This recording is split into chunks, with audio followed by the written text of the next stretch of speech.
Hello, good afternoon, everyone who all are joining in and who may join later in the event today. This is Himanshi Kaushik, your host of the day, and I heartily welcome you in the webinar today on impact of data science in current industry business.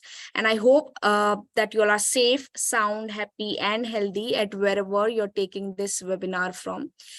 So before we move on and learn a lot more about the data science through our session today, we have our expert here with us. So I shall introduce you to our expert. We have Mr. Palish. He is a data science expert with 7+ of years of experience in statistical data analysis, machine learning, data warehousing, SAS, R, Python, SQL, and Click. And he holds a good amount of experience in working in management consulting industry as well, and currently he's working as senior business analyst with Airbnb, and previously he's also worked with Accenture and ZS Associates. So sir, I heartily welcome you in the webinar, and over to you, sir. Looking forward for an amazing session. All right. Thanks, Himanshi. Hey guys, thanks a lot for joining in. I hope you're having a good day. So yeah, pretty excited to host all of you and let you introduce to the world of data science. Before we begin, I'll just quickly introduce myself. So my name is Palash. I have around 7 years of experience in data science and analytics industry. I know Himanshi gave a very brief intro at the start, but let me still introduce myself. So I was actually also not entirely into analytics to start with, to start my career. I'm an engineering graduate. I have done my BTech in electronics and communication, 2015 pass out. I kind of started my career with Accenture, with their tech sector only, but I was not into analytics or data science to start with. My role was more into data quality validation. If some of you or any one of you is aware of what data quality validation is, it is actually a process of basically validating the data through the flow. Like whenever you're working for an organization, you have a lot of data coming in from various external data sources, right? So the idea is to fetch the data from different external sources and build a data warehouse, which can act as a repository for you to build reports and do analytical analysis after that. So my role was to validate that flow just to make sure the data quality is consistent across that flow. So that role basically required a lot of knowledge of SQL, a lot of writing, querying the data with the help of SQL. So when I went on to work with a large volume of data, I kind of you can say somewhat generated some interest into the analytics and data science domain. uh, at that time, like you guys are, I guess, pretty much fortunate that these days we have a lot of resources. Since Upgrad is there, a lot of other platforms are also there which provides these analytics and data science services, teaching services. But at that time, we used to have a bit of a limited resources at that time. So I kind of had a very hard time to learn these things on my own. But finally, like after 2 years, I kind of managed to get into the analytics or the data science space. And since then, for the last 5 years, I've been working in the same domain. If you talk about my industry exposure, it has been mainly into pharmaceutical consulting. I have around 4 to 5 years of working into pharma domain. And then from the last 2 years, I've been working into the travel and hospitality domain, working on different analytical and data science use cases. So we're going to discuss some of the use cases today as well, just to give you a feel of what kind of work or what kind of impact data science can create in a certain industry. So you think of any industry and there is a use case for that, right? So as we'll move forward, we'll talk about those use cases, the impact data science and AI is creating these days onto the world on these different sort of industry domains, be it pharma, travel, it can be banking, it can be e-commerce, it can be internet services. So you think of any industry domain and data science or artificial intelligence is somewhat contributing or you can say as having a very big impact on these different industry domains. So yeah, so that was a quick intro. Pretty excited to host all of you, and again welcome all of you. So I think we can start. Let's just start with the. I have few slides here. Like this is a very high level agenda that we'll be going through. Just to give you a high level idea, what exactly data science is. What do we mean by that? Why people are moving towards data science? What type of data is being used in the industry? What is the variation in the data that these data scientists work upon? And then the different type of skills you may need to master on data science, then type of jobs that you can apply, and what this upgrade program course have to offer to you as an institute which is providing services for analytics, data science, artificial intelligence, and deep learning. And then maybe some questions and answers that you might have. Okay, so to be honest, like I'm not a huge fan of going through the PPTs and all, but since we have this, so we'll be going through some pointers out of it.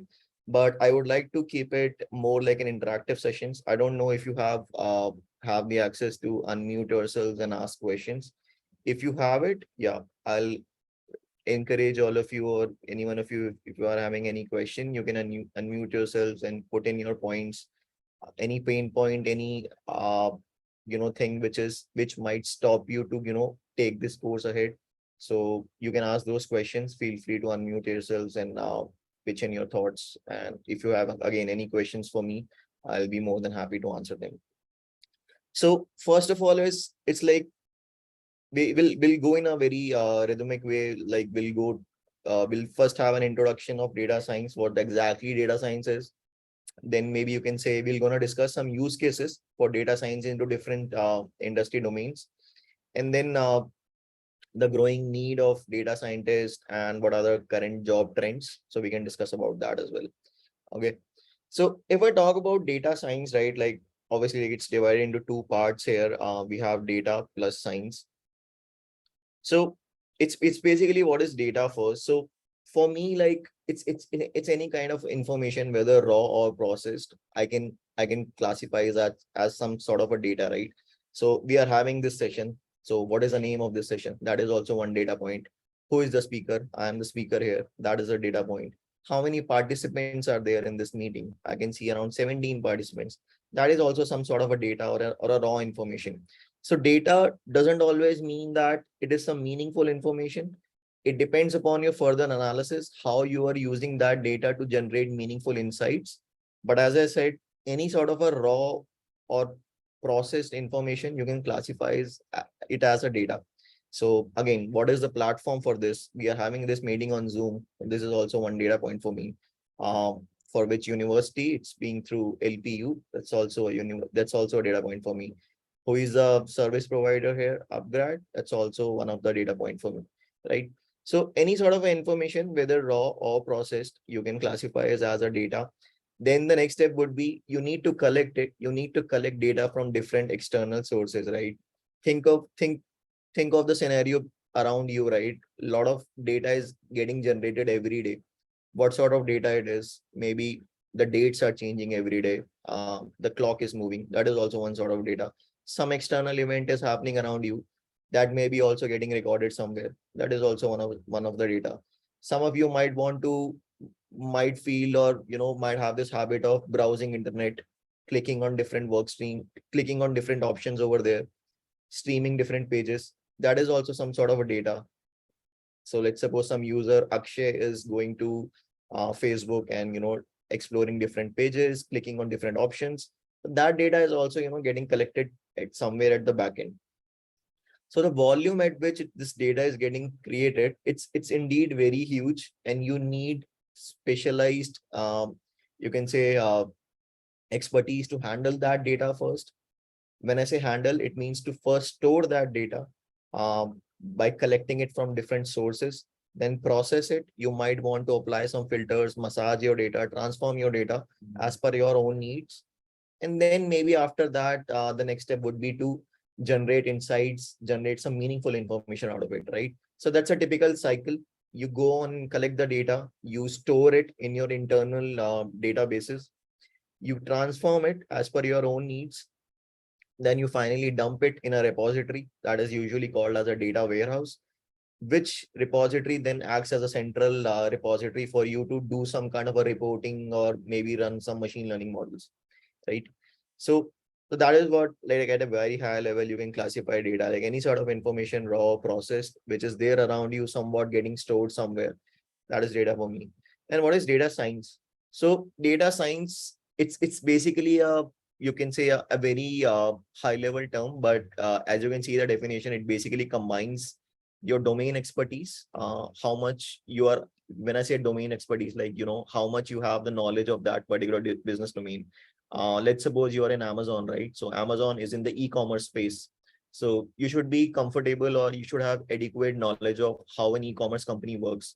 So it's basically a combination of domain expertise, programming skills, knowledge of mathematics and stats to finally generate some meaningful insights from the data, right? What is the end goal? You have the data with you. You may have the data at a very raw form, right? The data in its natural form or in its raw form, it's not of any meaningful, like it's not serving any purpose for you, right? It's basically not telling you anything. So you need to process it. You need to process it with the help of your domain expertise, your programming skills. If you're applying machine learning models, you need to have good knowledge of mathematics and statistics. And the final end goal is generating meaningful insights out of it, right? So when I talk about data science, I know like you must have heard about this term a lot, machine learning, right? Data science is not all about running machine learning models. You can also find patterns through your data through simple EDA as well. EDA stands for exploratory data analysis, where you just explore your data by creating basic charts. Those can be line charts, trends, pie charts, ratio proportions, anything, right?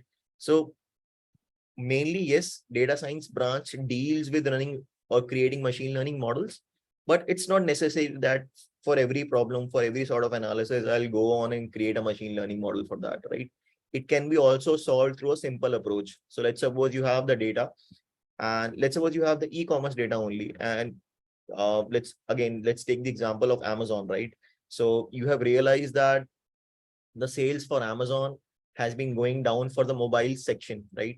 So it's not necessary that I'll run machine learning model to solve that problem. I might deep dive into the data and see, okay, if the sales for mobile section is going down, is it going down for a certain customer segment? When I say certain customer segment, like, so customers, I can divide my customers into three parts: new customers, loyal customers, or intermediate customers. So which section is impacting the sales? Is it the loyal customers from which the sales is impacting? Or is it through the intermediate customers?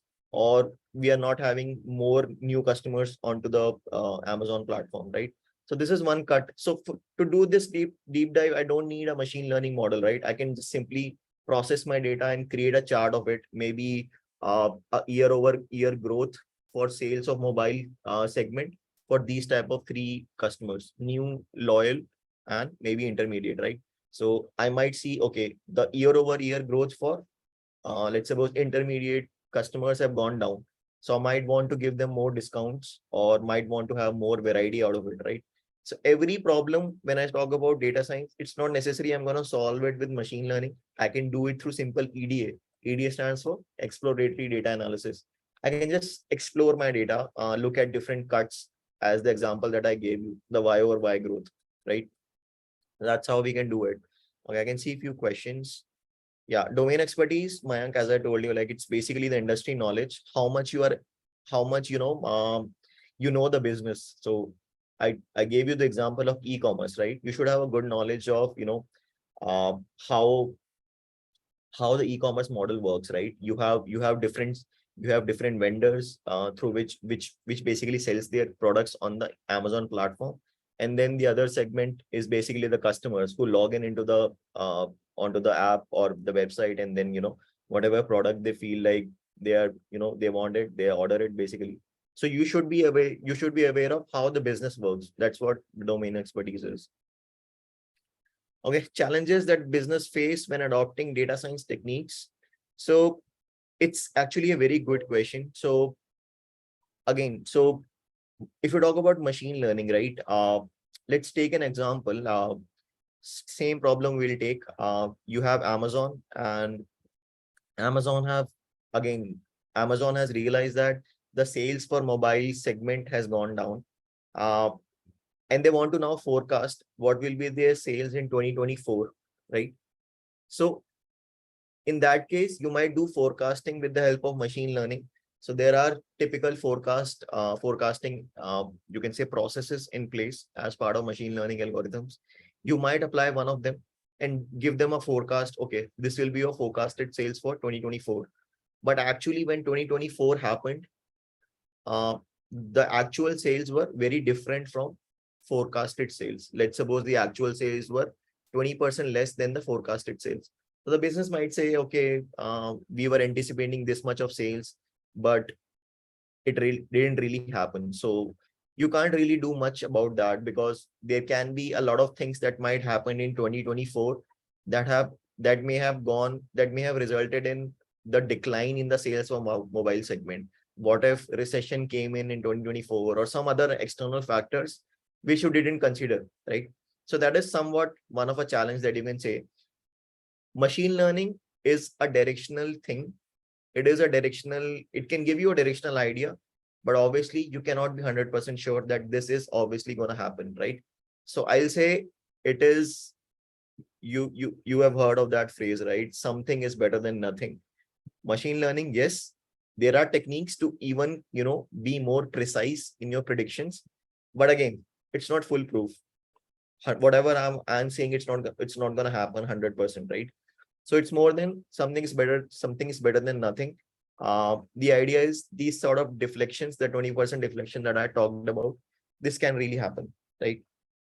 Again, another example, let's think of a client-based model, right? So let's talk about TCS, right? TCS is a service-based company. They basically handle projects for different clients. Let's suppose you are working for a client, you are a TCS employee, you are working for a client. You solved the business problem of the client using a machine learning algorithm, and you gave them the numbers that this is my prediction, this will happen in the future. The major problems that we as a data scientist face is the business might ask you questions. How did you come up to this conclusion? You cannot simply say, I ran this model, right? But yes, eventually you ran the model, but you need to explain them in a business friendly way, how exactly you came to this particular point. And usually the people from business, those people are not very technical. Those people are not very sound in stats or mathematics. So sometimes it becomes difficult to explain the approach, the methodology you adopted to come up with that final answer or the final number, right? So these are also one sort of problems that we face. Again, there are problems more like technical problems. You might not have the adequate data on which you might want to, you ideally, in an ideal world, you would have to have a lot of points. So let's suppose again, take the example of Amazon. Mobile sales for Amazon is going down. I might have a hypothesis that, okay, if mobile sales on Amazon is going down, what is the, growth of sales on Flipkart or maybe some other e-commerce platform, right? So it might be the case, you might not have the data for that. So due to limited data, your predictions are also somewhat biased by the limitation of the data that you have, right? So this is also one sort of a, a challenge that you can say. Another challenge is technical challenges. Sometimes the data volume is pretty huge. Let's suppose you are dealing with sales of customers all over the Amazon for the last 2 years, right? Imagine that the number of transactions or the number of orders that will be there on Amazon for all the customers across the globe for in the last 2 years. The data volume is very huge. So you need specialized systems, high capacity servers, stronger GPUs to handle such huge volume of data, right? So these are some technical challenges that we face as far as ML implementation is concerned, right? So we'll move ahead and we'll see more business use cases. So let's see. So this is what like data science is exactly. It's basically, you can say, a combination of the data that you have, your programming skills, your ML knowledge, and the mathematics and stats behind that. So you combine it, stitch it all together, and create a story around the data and present it to whatever business or the stakeholder that you are, dealing with. Then data science, again, it's a similar sort of slide. It's basically a combination of machine learning, statistics, data engineering, traditional research, coding, and marketing or substantive expertise. So basically, this portion, when I say substantive expertise, this is like how comfortable you are with your business, right? You can work on a problem, but you need to understand how exactly the business works, right? So in that's why you will take various decisions while creating your machine learning models. So industry domain knowledge, very important point.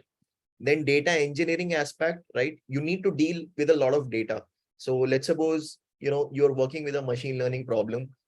You might want to collect data from different sources and then finally stitch the data together on which you will, run your machine learning model.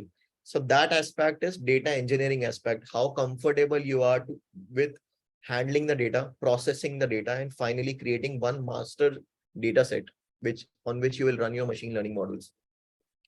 Then coding again. So it's not coding as such. It's basically SQL and Python mostly. So people usually use SQL to prepare the data, to transform the data. And then we have Python as a language, or R. There is also one language as R, which is generally used to build your machine learning models, right? And statistics, it's somewhat a subpart of machine learning only.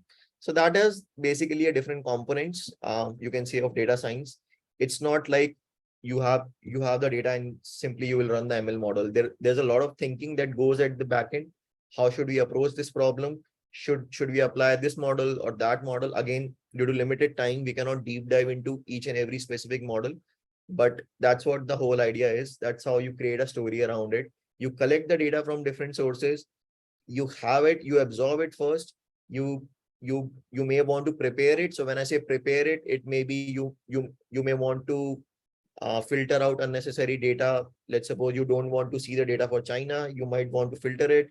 You only want to do the analysis for US, you might want to apply a filter for US. Then it may be in different form, it may be in the form of rows. You may want to pivot up, uh, transform your data in the form of columns, something like that, depending upon your needs, how you want to create your final data on which you will run your machine learning model. So that's how it works. Let's see, again, machine learning, it's basically, so this is again a very buzz term these days. You might have heard a lot about what is machine learning. In a very simple way, it's basically training your system uh, by feeding them some historical data. You first train your machine. You can call it as a machine, your system or computer, right? Again, let's take a very easy example. The bank loans examples, right? So there are different banks which basically give loans to different customers. As part of their risk management, they have a machine learning model at the back end, which basically gives them a high level idea, should we give a loan to a certain customer or not. So how this is decided, they have some historical data of, let's suppose 1 lakh customers in the history to which they have given loans.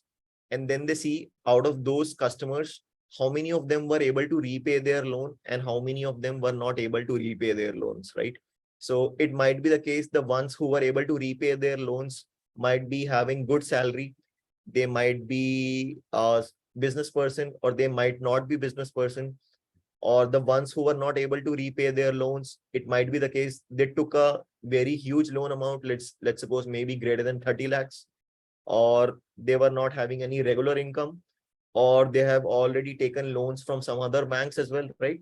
So these are different data cuts. These are different attributes of the customers that they study. So how they study it, they feed that historical data to the machine, to the model. The model interprets that data. It basically learns, okay, it learns the characteristics of the customers who were able to repay their loan versus the characteristics of the customers who were not able to repay their loan, right? So once you have, this is called as training your model or training your machine. So once you're able to train your machine by feeding historical data, the machine is able to learn the pattern. And when in future, whenever a new application for loan will come in, it will map those attributes of the customer with the historical learning that the machine has done, and it will then decide whether it's a good idea to, give the loan to that particular customer or not, right? So this is a very standard use case that I have basically I'm sharing with you. So this is how, at a very high level, a typical machine learning model works.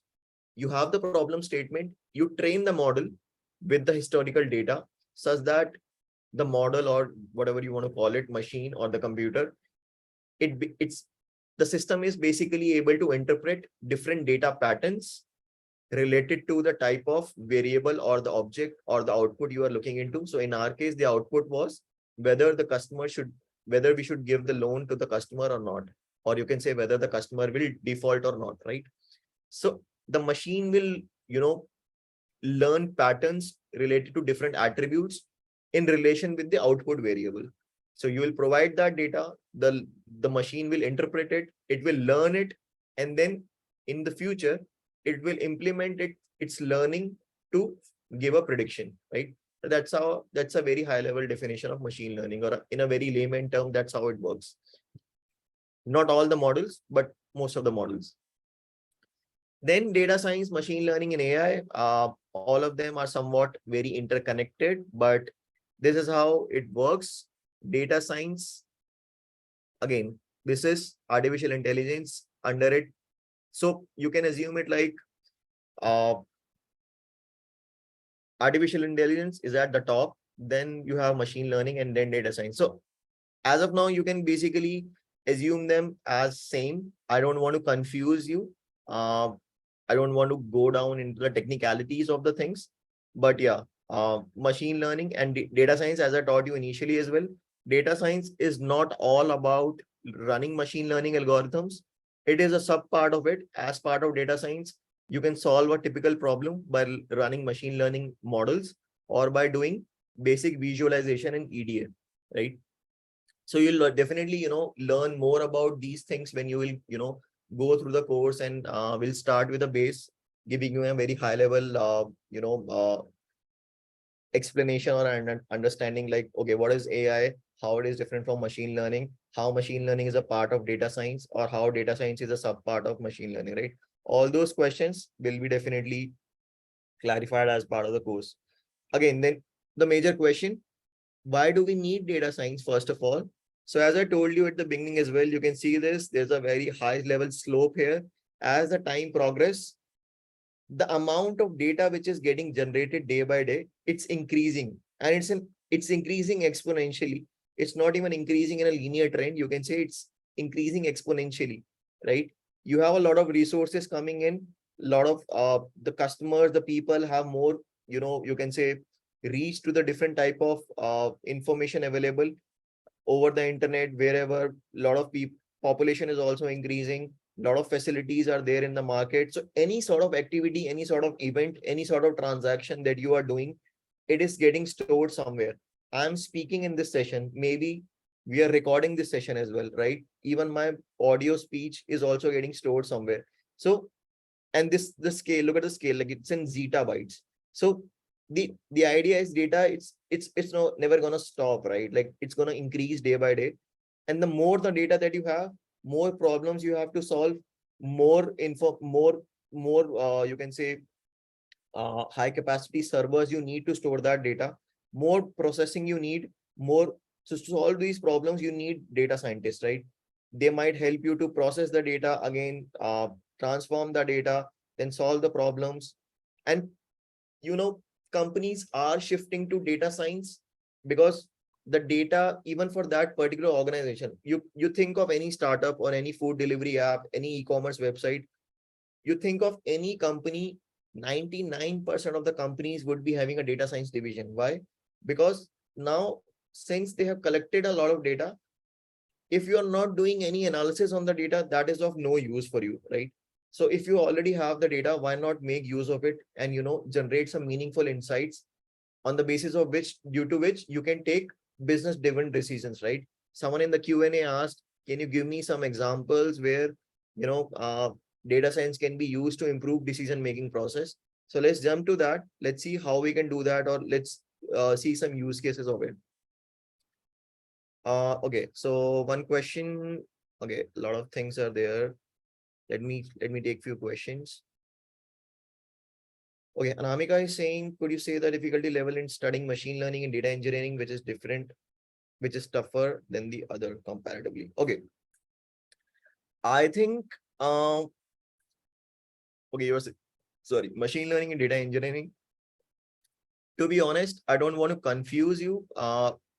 If you will go to, very what should I say, very high level or sophisticated big giants, tech giants, they are not, the dilution is so much that even they are requiring people who have knowledge of machine learning, that they should have good knowledge in data engineering.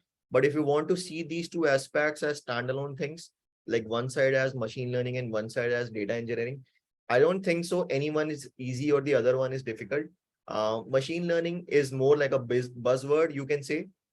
Maybe a machine learning engineer obviously will be getting a little more than a data engineering guy, but I won't say like this is difficult or that one is easy. Data engineering is also, to be honest, it's not very easy. If you will ask any other person, maybe any general guy, mostly you will get the answers that machine learning is tough as compared to data engineering. But I don't really, you can say, agree with that fact. Data engineering is actually equally difficult. So imagine this type of data coming in, right? It's usually, the job of these data engineers to handle this data. And it's not static data. We have streaming data as well. Just maybe let's talk about Uber data, or any sort of a data which have some live data, or on the live data is coming onto the platform. That's called as a streaming data. It's extremely difficult. You need certain expertise, good level of architectural understanding of how the clusters and architectures of these big data systems work. So I personally won't choose any side, but the market, or you can say a general notion might be machine learning is more tougher than data engineering. Okay, so let's quickly go through the some standard use cases. So these are, we already know, like I won't cover these. The jobs are ever increasing, as we told you, right? If if the demand of if the data is increasing, so you need those resources, right? You need someone to handle your data, you need someone to run ML models, you need someone to do the EDA for you, you need someone to create the visualizations for you. So if the data will increase, companies are realizing the importance of data, they would definitely need someone. When I say someone as a resource, it's basically either a data analyst or a data scientist or a BI expert to serve all these purposes. So yeah, let's now talk about these things, practical applications. Again, we have basically chosen few industry domains. We have travel over here, we have marketing, we have healthcare, we have social media, we have sales, we have automation, we have credit and insurance, right? Let's start by these one by one. First, travel. So application of data science in travel, a few of them are already there. Let's talk about if it is a airline organization, airline company, it's like the dynamic pricing, right?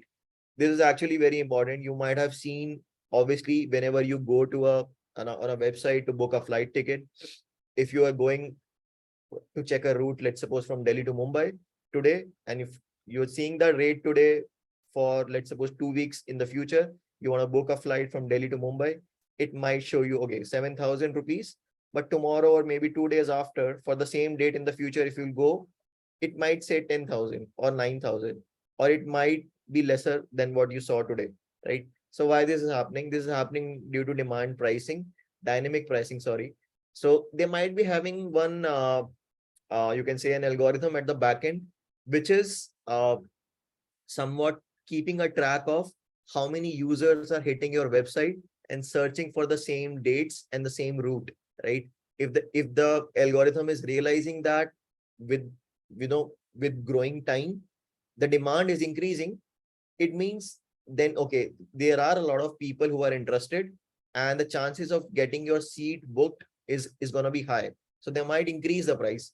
But if they feel right, okay, since the day of the flight is very near, and a lot of people are not, searching for the same route, and you might feel that your lot of seats in your Airbus might go vacant.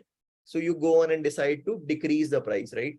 So that is basically one sort of an algo that you can think of, which is based upon dynamic pricing. Then predicting flight delay, again, a very simple sort of a thing. You might be having the historical data, a lot of things you might want to consider here. Maybe the weather, the climate, the weather, whether it's a windy day, sunny day, rainfall is there or not, which country it is, which flight it is, which route it is, what time of the day, what month of the year, right? So a lot of these attributes, the model might have already studied, and then based upon its learning in the past, you can, that model can basically give you a prediction that whether the flight will get delayed on this particular day or not, right? Again, one standard use case, again, let's talk about, so in travel and hospitality, we have these, you're aware of these companies like Airbnb and Expedia and all, right, who have vacation rentals on their platforms, right? So one standard use case is, uh, there's a standard use case of supply and demand, right? In summer specifically, uh, the demand actually, increase very significantly during the summer peak, especially in the Q3 or the end of the Q2 quarter. So what happens is the companies try to have as much supply as possible, right? So the idea would be to select certain geos, certain specific territories around the world where you need more supply.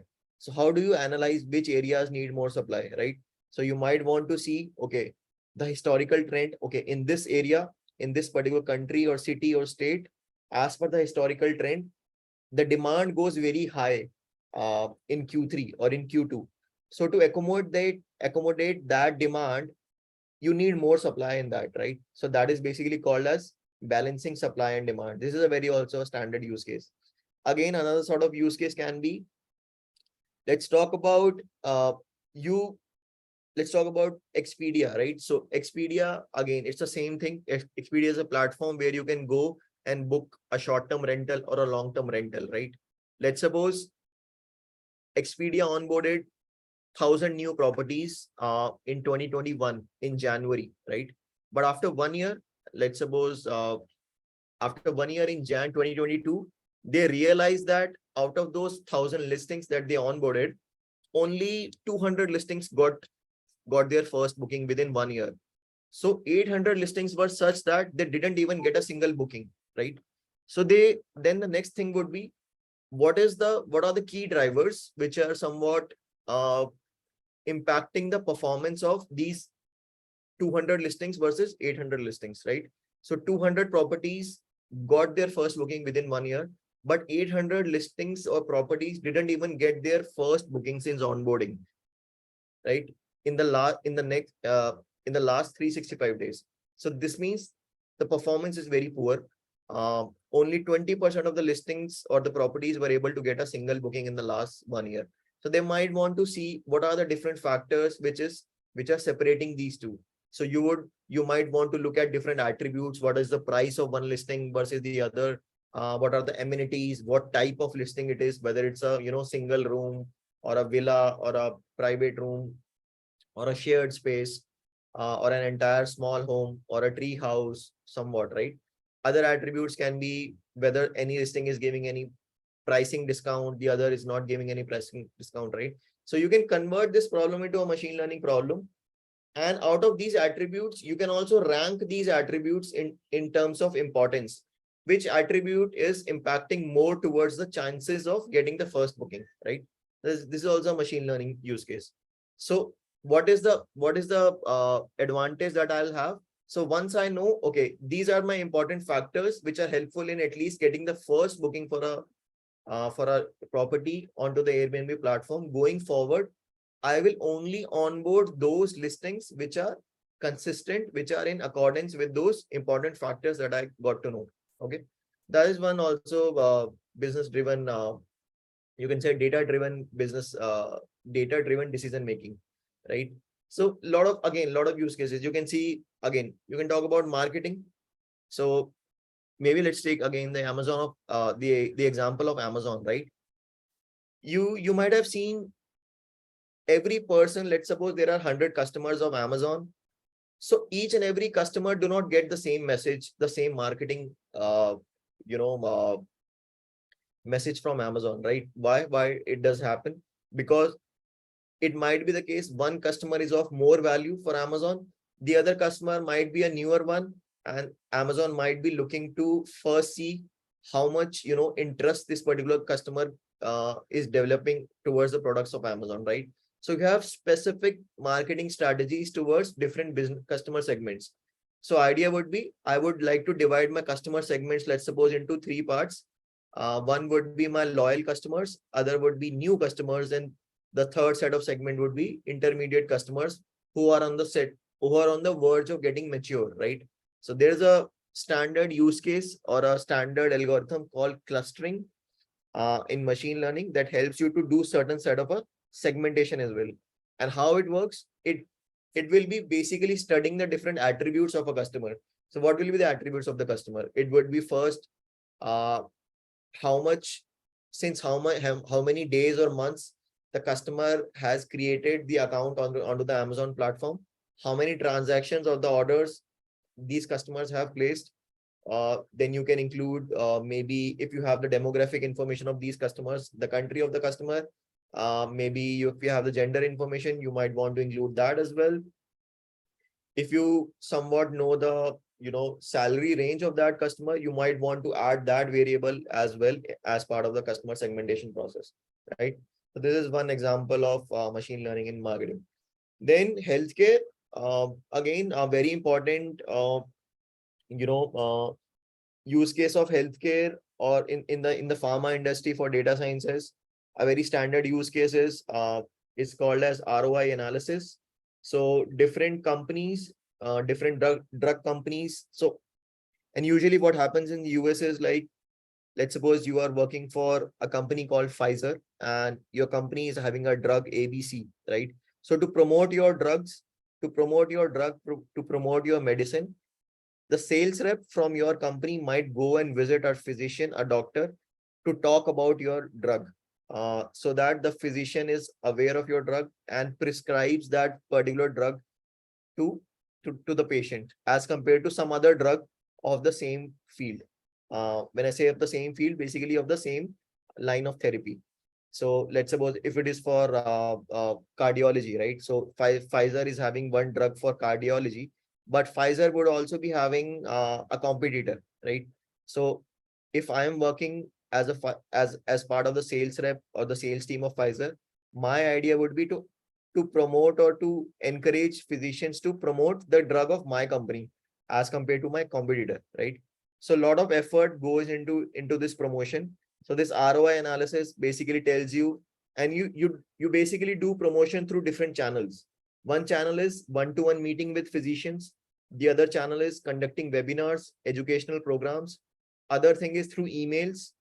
So there are different channels. So ROI analysis helps us to understand what is the ROI, or what is the incremental sales which is coming from different channels. So that is a very standard use case of data science in healthcare. Another use case is patient churn analysis.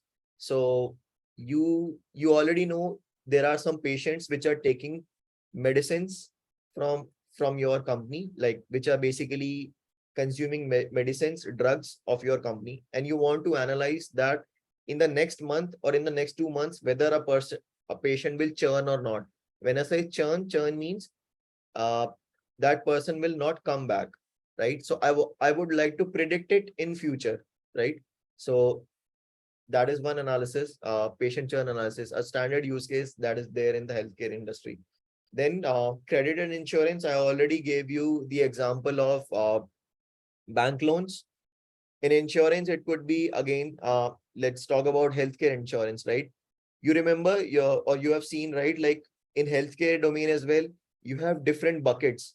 If you are in the age group of 25 to 30, you might have to give a lower premium, while if you are in the age group of 30 to 35, you might have to give a higher premium. But what should be the difference, percentage difference between lower and higher premium?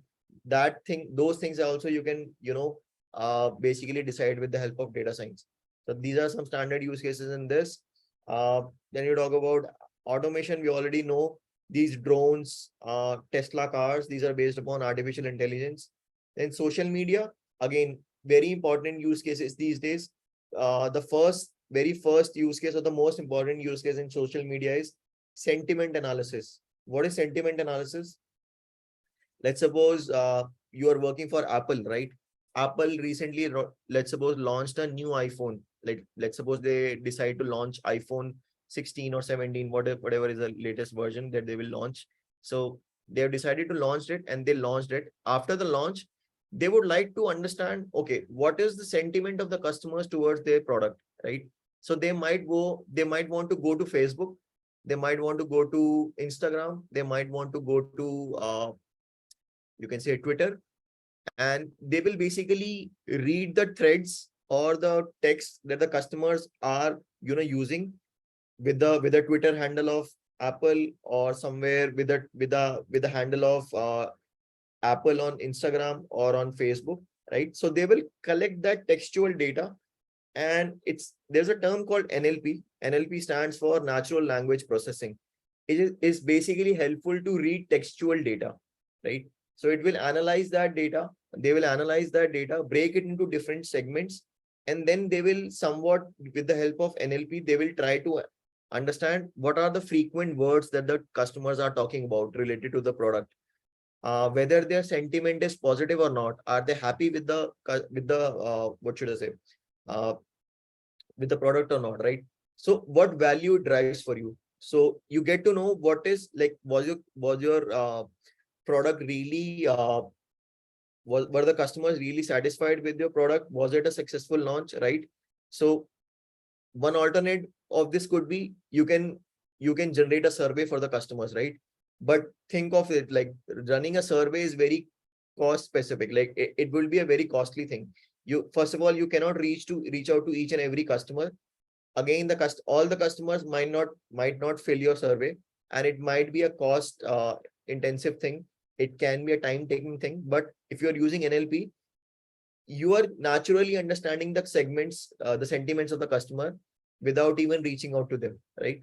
So this is one interesting use case of that.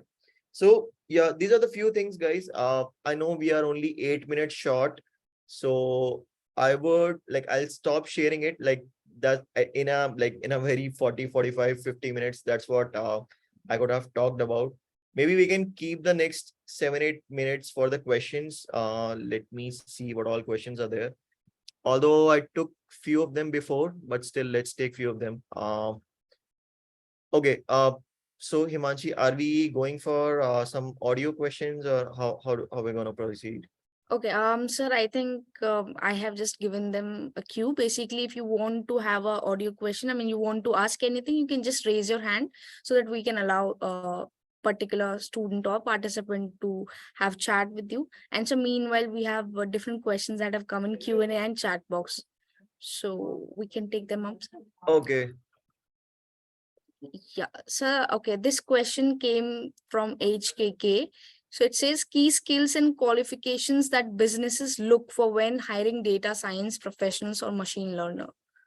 Yeah. So as I told you, the demand is so much, and first of all, when it started, when it was on the verge of booming, the companies were looking for people from engineering background specifically, who had some programming expertise. They might have taken some programming courses as part of their like, from some external vendors, or they have done programming as their graduation, like, kind of a thing. But as of now, like, it has become so much diluted. The companies are not even looking at the educational background. Even a person from a BSc background or from a BCom background, I've seen people from BA background getting jobs in data science. So to be honest, if you have the skills, you have the adequate knowledge, the degree is somewhat a piece of paper as of now, these days. Yeah, definitely, sir. I agree with that.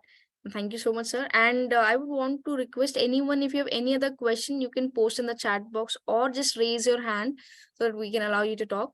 So meanwhile, we have different questions in the Q&A box.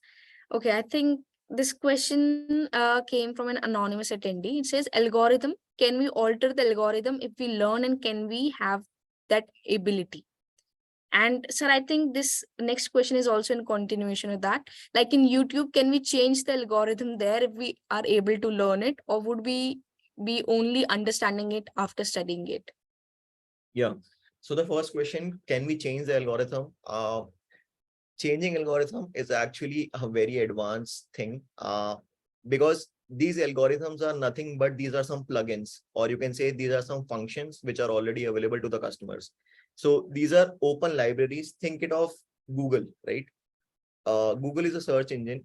So if you say I want to change the working of Google, that is not possible. It is available to you as a public source. So all the machine learning algorithms, these are all the even the algorithms are available to you as a plugin or as a function, so that you can use them.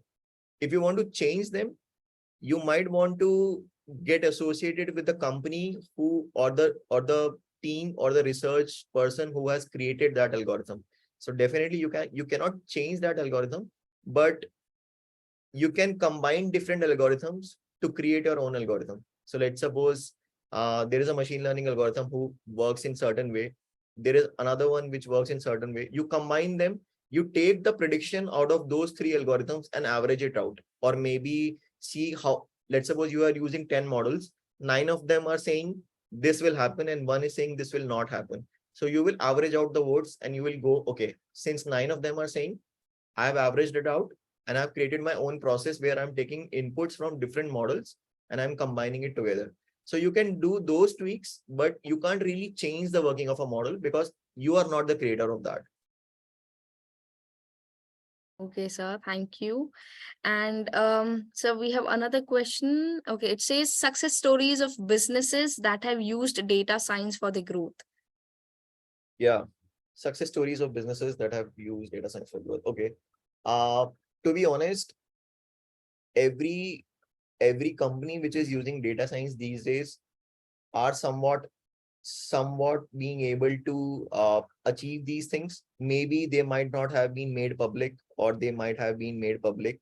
Maybe the impact was not very huge.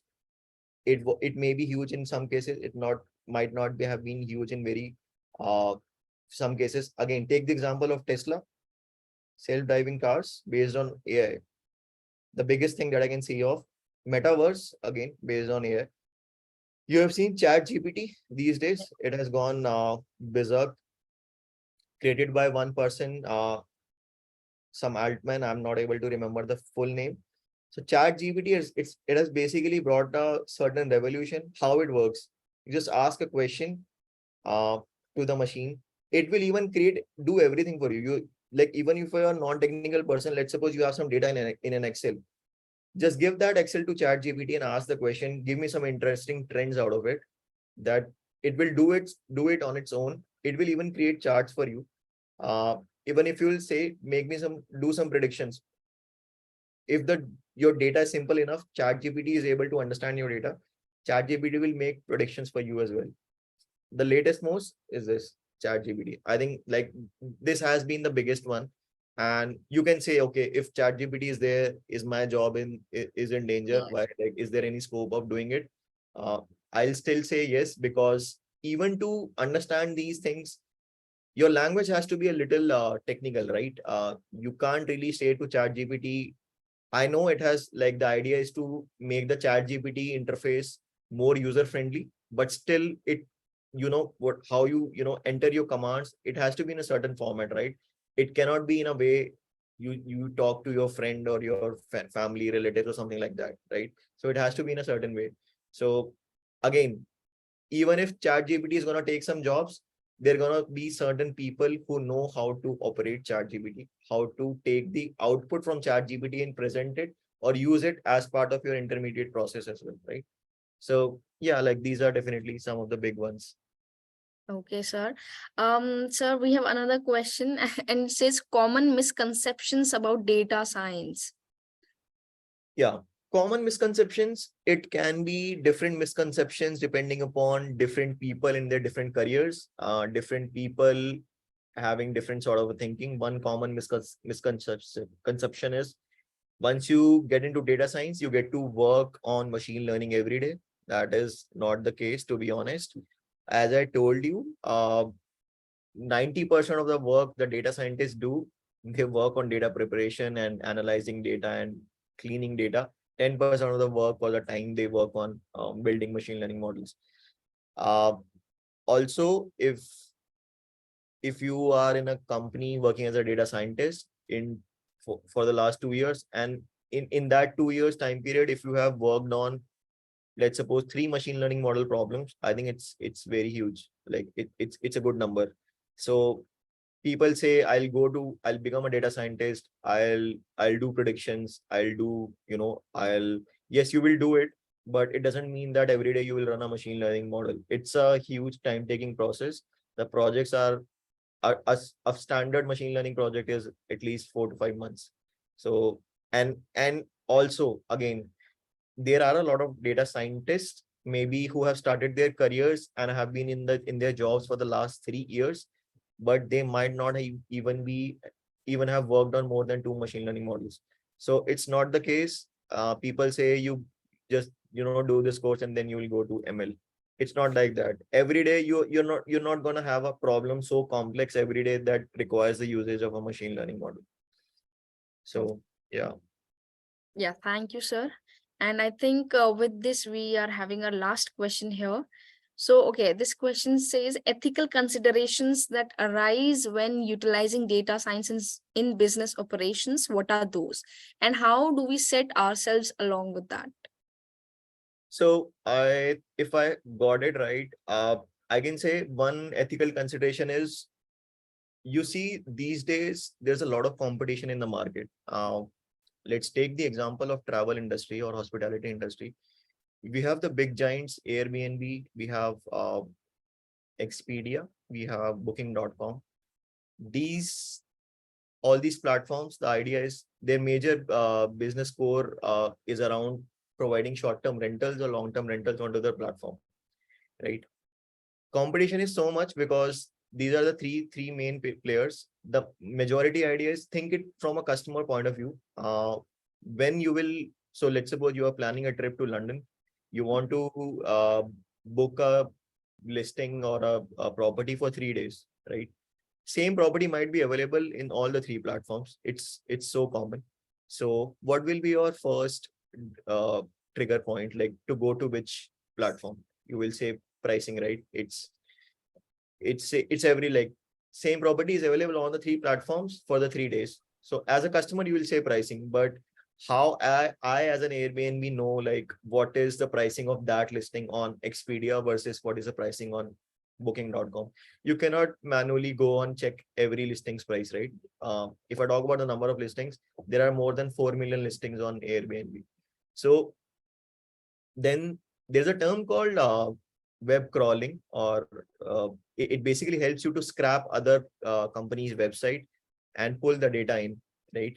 So there are unethical ways to do that as well. But if you want to go with ethical ways, you might need to follow a certain protocol. That certain protocol might need you to have more resources, more stronger servers.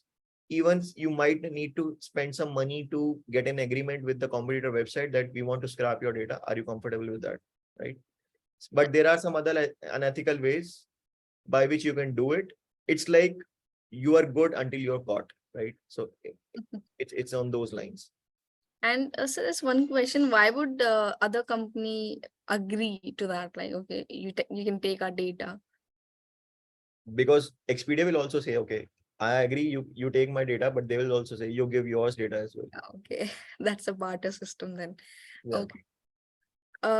Okay, so now I think so we're done with the questions. Now at the end, I would just want anyone to have any query, kindly post in chat box or Q&A box. And if not, then I think, sir, I just take your permission to wrap this webinar up. Sure. Okay. So, sir, thank you so much for joining in, for coming in here, for giving your valuable insights, your experience, your time in here for us, for all the participants. And I hope that all the participants must also have enjoyed the session like I have. And you must have got good amount of knowledge from the session today. So I think, sir, we have no more questions here. So I shall take the leave now. And I just want you to kindly explore. Okay, there's one information that I want to give, that if you have missed any part of this session, this will be uploaded on YouTube, and this will be also available on our site, that is lpu.in. So you can watch this session there also. And there are multiple webinars that are already planned. You can just go and explore the site and just register for them. They're all free, and gain as much as knowledge as you want. And with this, I take the leave. Sir, thank you so much for joining in. Thank you, ma'am, for joining in.